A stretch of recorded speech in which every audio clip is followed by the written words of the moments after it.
አዲሱ የንግድ ባንክ ሞባይል ባንኪንግ አፕሊኬሽኑ አፕዴት ተደርጓል። ብዙ አስገራሚ ነገሮችን ይዞ መጥቷል ወይም አፕዴት ተደርጓል የሚል ኢንፎርሜሽን ነው እየተሰራጨ ያለው። ነገር ግን አንድ ማወቅ ያለባችሁ ክሪቲካል ነገር አለ።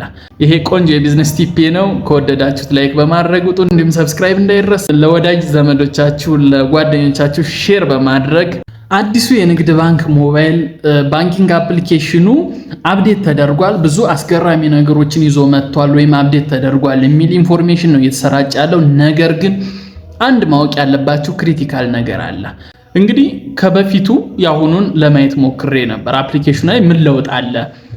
የተለያየ ምናልባት ምንድነው የሚባለው ይሄ ፍሮንት ላይ ስታዩት ለየት ያለ ይመስላል እንጂ በጣም የተለየ አዳዲስ የጨመሩት ነገር የለም። ነገር ግን አንድ ጉዳይ አለ።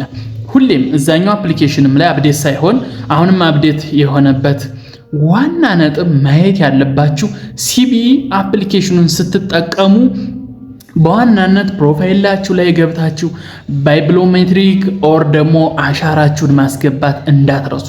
ምንም አይነት ፔመንቶች ሲፈጸሙ የእጅ አሻራችሁን እንዲጠይቅ፣ እንዲሁም ስትገቡ ወደ አፕሊኬሽኑ ከፓስወርዳችሁ በተጨማሪ የእጅ አሻራችሁን እንዲጠይቅ አድርጉ።